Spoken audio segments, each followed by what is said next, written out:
సృష్టిలో 3 ఉంటాయి సార్. గొప్ప వాక్యాలు మనకు ఉపనిషత్ ఋషులు ఇచ్చిర్రు. నాకు నా ప్రాథమిక దశలో మా గురువుగారు చెప్పారు నాకు. అసతోమ సద్గమయ, తమసోమ జ్యోతిర్గమయ, మృత్యోర్మ అమృతంగమయ. అమృతంగమయ. ఇవి 3 మహావాక్యాలు అంటారు వీటిని. ఓకే. ఏదో మనం గుడ్డిగా విని అవును. కొట్టి నాకైతే పడేసేది ఇంత కాదు. గొప్పతనం ఉందని తెలియదు నాకు. సో అవునా? ఇవి గురువులు ఋషువులు ఇచ్చిన వాక్యాలు ఇవి. అసత్యం నుండి సత్యంకి రావాలి, ఉమ్. అంధకారం నుండి వెలుగుకు రావాలి, మృత్యువు నుంచి అమృతత్వం వైపు రావాలి.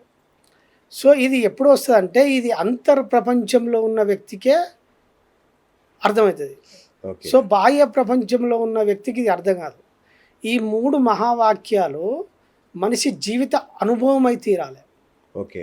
ఎప్పుడు అనుభవం అయితే అంటే ఒక వ్యక్తి ఆధ్యాత్మిక మార్గంలోకి ఎంటర్ అయినప్పుడు నువ్వు అసత్యం నుంచి సత్యానికి రావాలన్నప్పుడు నీకు ఈ సృష్టి చేసే మాయ అంటే ఈ జనన మరణాల చక్రం అంటే ఏంది, ఉమ్.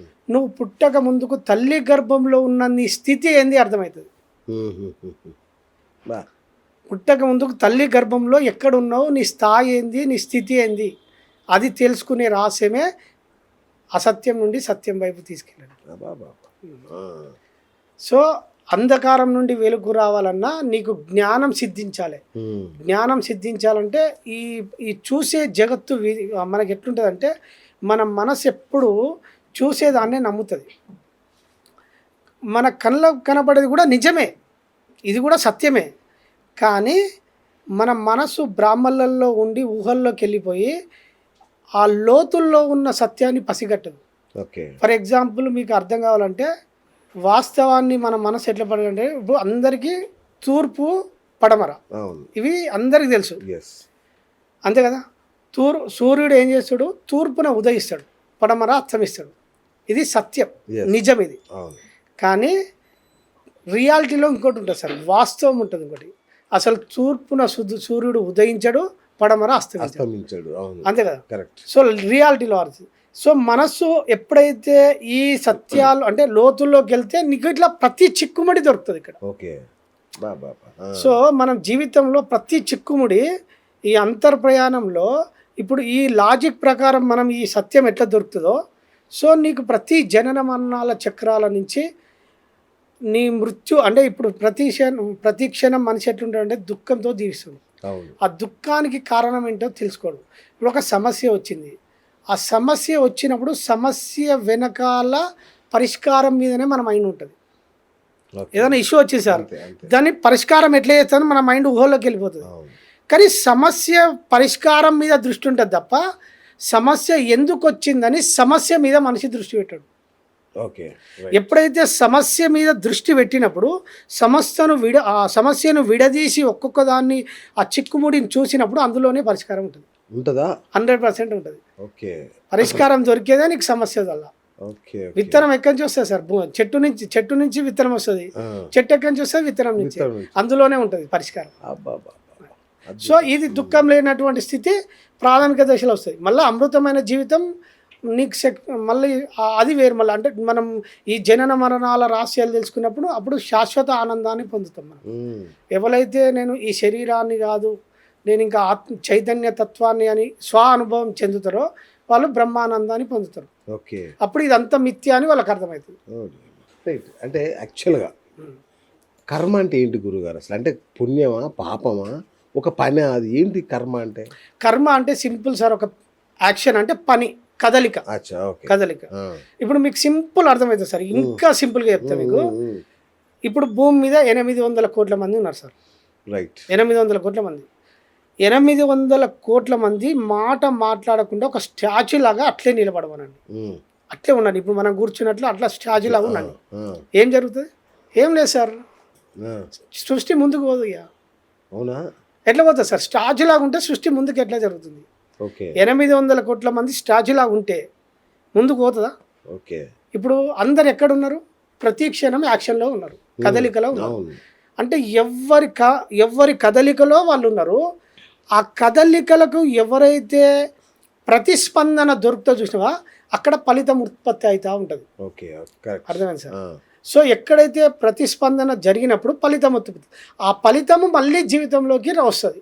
ఆ ఫలితాన్ని ఎక్స్పీరియన్స్ చేస్తాడు మనిషి. కర్మఫలం అంటే మన ఎక్స్పీరియన్స్, మన అనుభవం. సో అది రావడానికి మనిషి ఎప్పుడు యాక్షన్లో ఉంటాడు, వచ్చిన దాన్ని అనుభవంలోకి వస్తుంది. ఇంతే, ఇదే జీవితం. ఈ చక్రం ఇంతే తిరుగుతుంది. సో ఎప్పుడు ఏ వ్యక్తి ఏ జోన్లో ఉన్నాడో ఆ జోన్లు బట్టి, ఆయన కదలికలను బట్టి, ఆయన కర్మలను బట్టి ఫలితాలు సృష్టించబడుతూ ఉంటాయి. ఒక కుటుంబం ఉన్నది సార్, నార్మల్గా పని చేసుకుంటారు, వాళ్ళు అదే చక్రంలో ఉంటారు, అదే చక్రంలో ఉంటారు. సో పొద్దున వ్యవసాయ పనులు చేసుకుంటారు, లేదా కూలీ పని చేసుకుంటారు, ఇదే పనులు చేసుకొని అదే చక్రంలో ఉన్నారు.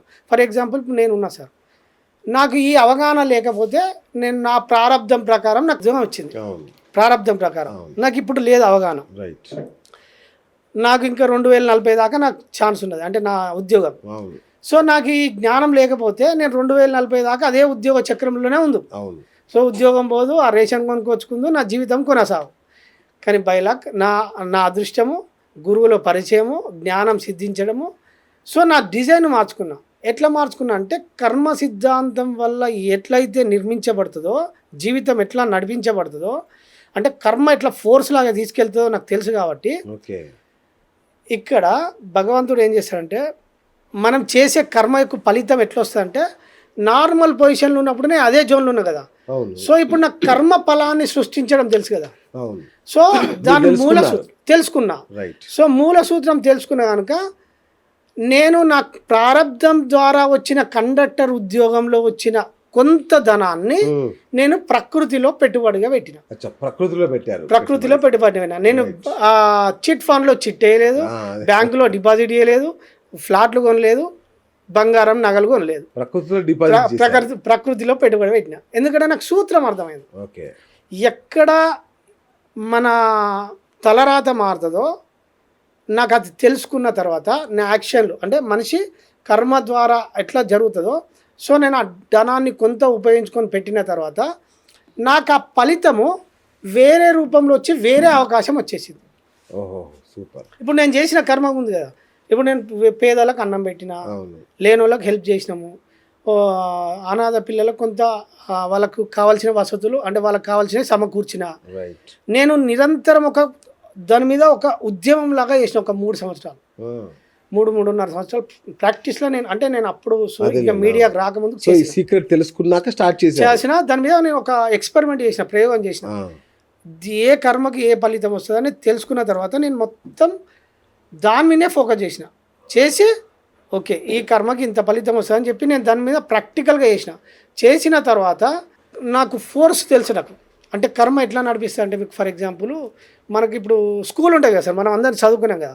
ఇప్పుడు స్కూల్ ఎవరు నడిపిస్తారు సార్? ప్రిన్సిపల్ అంటే మనకు అనిపించే ప్రిన్సిపాల్, ఆ టీచర్లు అని మనం ఒక యంత్రాంగం అనుకుంటాం. ఇది కనబడేది మాత్రమే, కనబడకుండా ఇంకొక ఫోర్స్ ఉంటుంది.